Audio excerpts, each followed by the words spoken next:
Hi, I'm Roman, and I started off making YouTube videos with my iPhone 8.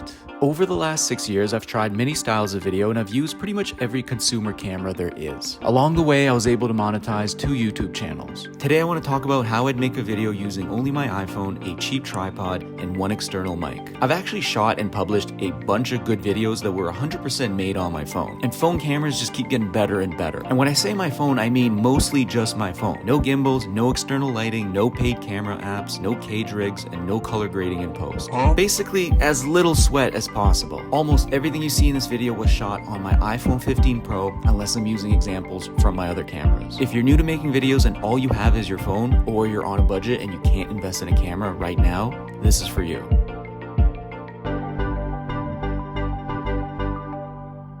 Okay, so why do I like shooting on my phone to begin with? Because you might be thinking, you own cameras, why are you using your phone? Why'd you get all this shit? First of all, the video quality on modern phones is decent enough. Most modern phones can do the standard 4K, 30 frames, 60 frames, up to 120 frames per second. Are the shots from your phone ever gonna look as crisp or beautiful as shots from a full frame camera or an APS-C camera? Probably not. But a lot of people can't even tell the difference. So it's all about who are you making the videos for? If the videos are for like other gearheads, then yeah, they're probably gonna be able to tell. But if the videos are more like human-centered videos, then your viewers either don't care or they can't tell at all. People just care about how they felt in the moment when they watched your video. Now that anyone can shoot decent footage out of their phone, the quality doesn't mean as much as it used to. People care about personality, connection, storytelling, or they're trying to learn something. Another big reason why I'm a phone fan is the stabilization. They make these phones buttery smooth now. Like a lot of the smartest people on earth get together at these phone companies and they go, we should be able to put this phone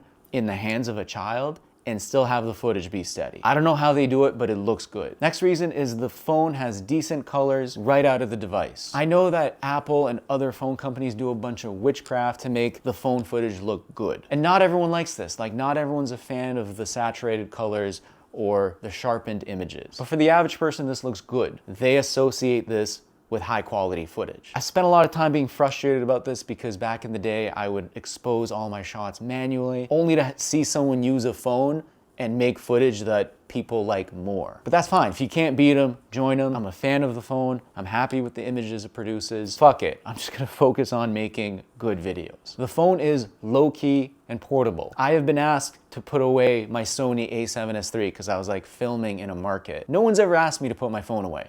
People just see you filming with the phone, they're like, that guy's not up to anything. Nothing to worry about. You can just get the shots you want without drawing attention, without people asking you what you're up to. I like that. I like just kind of being a ghost holding a phone. And lastly, because a lot of these phone companies, they are also software companies. The user experience on a phone, I found, is better than that on a camera. Like I can change the video quality and the frame rate and a bunch of stuff right on that native camera app. Like a lot of the legacy camera companies, you have to jump through a million menu items on their camera to just like change one setting. And then you have to create quick function keys if you want to be able to quickly change things as you're shooting. This isn't a bad thing because for advanced camera people, they like this level of customization. But for like the average person or someone like you, if you're a beginner, that's kind of a headache. And this one's more iPhone, Apple specific, but I love the airdrop. I've made entire videos where I just shot stuff throughout the day on my phone and then just airdropped it to my Mac, chopped it up, made it into a video, published it. The whole thing was easy. I'm gonna break this out into 2 sections, video and audio. The video part is what most people think is the juice. Like people think it's the most important thing. It's what you see with your eyes, so it must be the most important thing. Like you're literally watching a video on the internet. And in some ways with like more visual focused work, it could be a wedding or Dune. Because of the internet and the way we watch stuff now, sometimes video is not the most important part. Sometimes people aren't even watching the video. This is where I feel that audio is where the personal connection is. Because yeah, there's people that put on a movie and walk away, but there's not as many people that put on a movie but watch it dead silent. You've probably heard this before, people will forgive shitty video, but if your video sounds like shit, people are just clicking off, they're scrolling away. The only external piece of gear I would recommend that's not your phone would be an external microphone. All right, now that I've established that, let's start with the video part. When I'm making videos on my phone, I spend a lot of time thinking about framing and composition. When people think of phone footage, they associate it with like really weird, wacky angles, shots that are uneven, like lazy shots where someone's just pointing their phone down at something. That's how I used to do it when I didn't know shit. Now I think about things like balance, symmetry, rule of thirds, and leading lines. I guess I just try to see things like paintings, even if it's something so mundane and regular. I'm like, how can I shoot this in a way that is pleasing to the eye? I like the idea of being able to pause a vlog that I worked on and feel like, oh, I can take a snapshot of this moment and it would still look good, like something I could frame and put on the wall. That can lead to a little bit of perfectionism.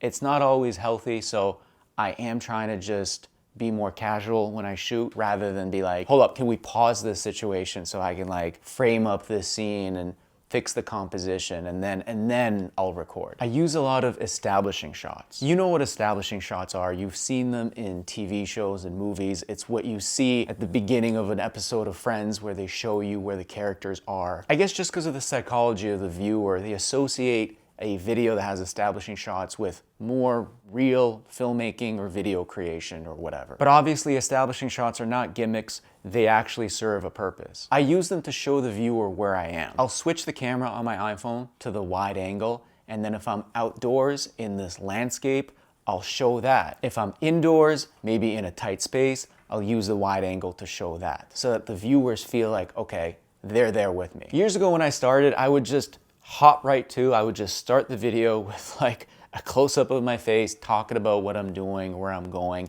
And I feel like it didn't draw the viewer in as much. They didn't get slowly eased into the environment. They're just kind of like, oh, we're here now, we're doing this, what's going on? Even if no one watches your stuff, it's an amazing way to rewatch your own videos and kind of like solidify that memory you have. 6 years ago when I started making YouTube videos, I was going out and I was filming vlogs about my dog, hanging out with other dogs, and it was just pure chaos, but not in like a fun way, like in a unwatchable type of way. Like I was moving the camera the way my dog moves in real life. Now that I look back on that, it was just disorienting. I did the same thing with my first trip to Europe. I brought my little GoPro and I thought, because this thing is so small, I can kind of whip it out and get a few shots of people noticing and put it away. Same problem. I would end up with shots that look like this. Shots that look like body cam footage. Nobody likes this type of footage. I don't even like rewatching this, and these are my own memories. Movement has its place in video stuff, but what I learned over time was I either keep the camera perfectly still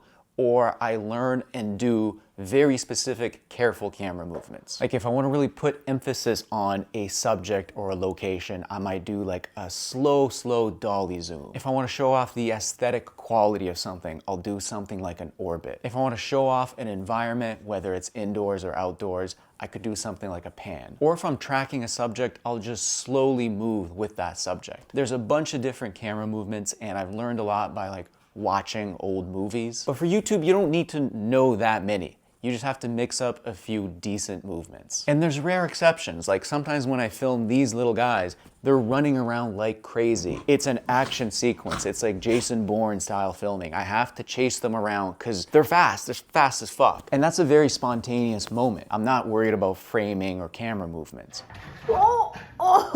Obviously for a basic ass video like this, where I'm just talking, this is the A-roll. This is just me speaking, delivering the message, and I just have my phone on like a cheap, generic tripod right now. But as soon as I started going out into the field and trying to make more like documentary style videos, that's where I had to really learn camera movements. If you practice just a handful of these movements, you can get good at them pretty fast. Ultimately, I'd say there's no rules. Like people learn the rules and then they break them all the time. And there's personal style and preference. Like there are people that love the walk and talk, or they'll just set the camera down and they'll speak like this. It's all about what do you enjoy doing? What do you think looks good? I just love more of that still style, but try these out, see what you like. At the end of the day, I feel like depends on the type of video you're making. All these techniques don't mean much if you're not actually capturing something that's natural or authentic. This is something I struggle with all the time and I have to kind of monitor myself for, where instead of just allowing whatever is happening to unfold in front of me, I try to control it in order to get the best shot. I've been getting better at not doing this because this is not healthy for me. It doesn't result in a better video. Like who cares how good the framing or the composition or the lighting or even the audio is when whatever you're shooting has no soul to it. So sometimes I'm willing to sacrifice any of these categories in order to get the most real shot or the most real scene I can. Because I'm not shooting like a perfect show or a movie or a commercial. I'm trying to document my life, create memories, share stuff with people online. There's just more of an honest quality to all of this than a cinematic quality. Not that there's anything wrong with either, this is just how I'm choosing to make videos. So kind of like using the wide angle lens on your phone to do establishing shots to show where you are, I like getting close-ups of things to show the details. If you look at everything around us, there's like the big grand stuff, obviously like cities and landscapes. But then if you look down and you see like the texture in this ottoman or the fur of a pet, it's like it can be as fascinating as the big stuff. I try to think of a balance, like what are the right ingredients in the right quantity I can add to the video to make it like a tasty, soupy video. If I'm gonna use this soup analogy, my videos used to be all potato soup. Like I would just take one type of shot and that would be the entire video. I did not mix that in with any other types of shots. And that kind of makes for a boring one-note video. It's through mixing up different shots, different camera movements, close-ups, wide angles, all of that, that you get a robust soup with a lot of ingredients and an interesting flavor profile. This applies to sandwiches too. This applies to a lot of food. Choosing lighting when you're shooting on your phone, because you know your phone doesn't have the same size sensor as like a big camera. So I have to be pickier when and how I shoot with my phone. Part of this whole like only using my phone means no bringing external lights. So I have to find either natural lighting or lighting in the environment. So all these video tips and techniques, this is still kind of surface level. Like you could go deep on any one of these techniques and there's so much to learn there. All right, let's get into the audio. Right now I'm using a DJI lav mic. So I have the receiver on the phone and I have the transmitter under my shirt. This means I can just speak freely, use my hand. I don't have to worry about bumping into a mic. And for videos like this, like sit down talking head videos, it's how I prefer to record audio. Like I said earlier, if you're gonna buy one piece of gear, it may as well be audio. You don't need anything fancy. It can be a lav mic, it can be an external shotgun mic. Whatever you like to set up and use would be best. But sometimes I want to record my audio directly to my phone without using any external mics. Lots of phones have good audio, but I do think the iPhone has a decent internal mic where I can just kind of get up a little bit close to the lens and just speak normally, not really project my voice, just talk how I normally talk. And the end result sounds pretty good. The caveat is I do have to get a little close to the camera because the further away I am, the more distant my voice will sound. And because I'm close to the camera, I usually have to turn on the wide angle so that you don't just see like a shot of my forehead. The downside is wide angle lenses tend to distort your face a little bit. So what ends up happening is you don't actually